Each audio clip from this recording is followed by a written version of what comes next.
Hello, Dragon Warriors. It's Tamara here, Chief Dragon Officer at the Dragon Academy. And dragons are all about movement.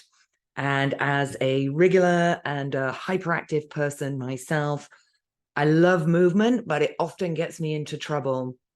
And so the approach that I've taken to studying mental movements, movements of the heart and emotion, is mindfulness in motion and the study of movement as a way to understand what's going on in our brain, in our hearts, and in our bodies.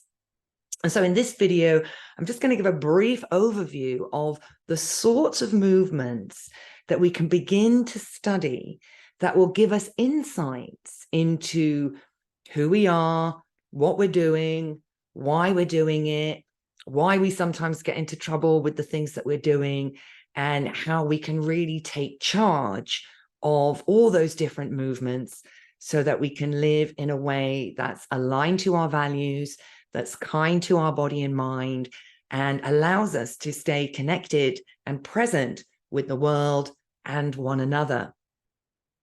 So the grossest form of movement that we can study, of course, is our moving body.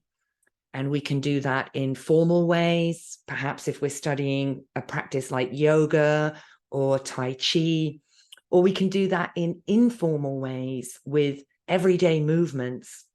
So perhaps that's picking up an item. Here I've got a stapler, or maybe it's picking up something like your phone. This is a great movement to study because it's loaded with habits and emotions often.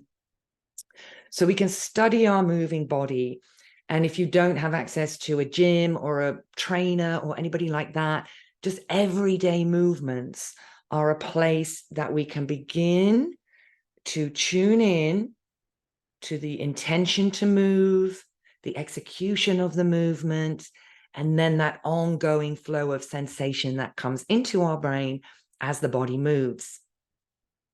We can study our mental movements, and you can check out one of my other videos about the study of mental movements.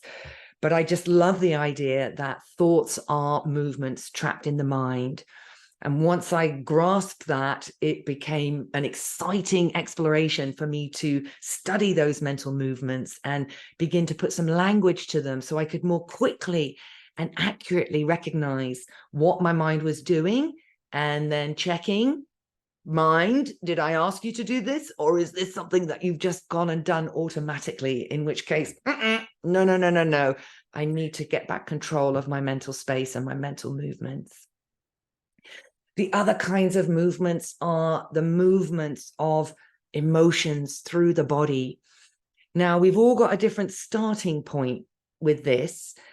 Some people go to the body and they just say to me, well, I don't really feel any movements and I don't really notice anything.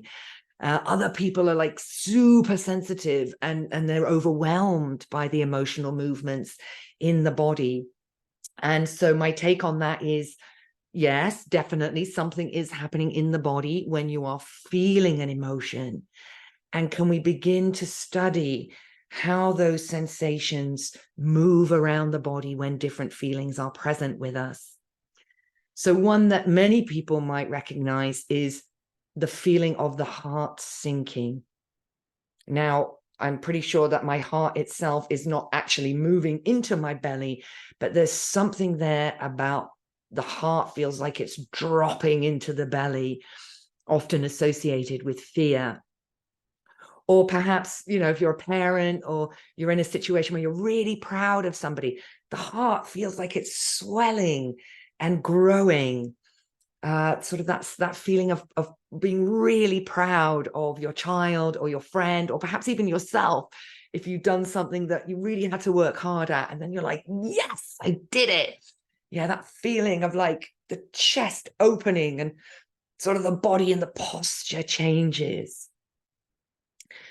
Postural movements are also something we can study, because how we are in our posture tells us a lot about what's happening in our mind and our emotional life. And the other great movement that I love to study is the movement of breath through the body. Now, you can go really deep on this. If you want to study the science of breath, go to the yogic traditions. They are all over this. They really go into depth on the kind of different sorts of breathing practices. In the Tai Chi and martial arts world, we're kind of a bit simpler with that. Our main instruction is to keep breathing and to allow the breath to find its own way. Allow the breath to find its own way. And so beginning to just study breathing patterns and observing breathing patterns without trying to change them is already a great study in self-awareness and developing an understanding of how we are emotionally, because our breathing patterns will change depending on our motivational states. So those are just some of the movements that you can start to get interested in. And, you know, we can do a lot without formal mindfulness training. Just by noticing and observing, you're already starting to be mindful. But if these are things that you want to dive into in a bit more of a structured or a formal way, sort of guidance, step by step, how to train your brain and how to get some of those deeper insights from the study of all these different sorts of movements, then jump into the Dragon Academy on passion.io app and come and join the Dragon Warrior crew, where we are studying movements to be well for as long as we can and to have fun in our training journey as well. Enjoy your explorations.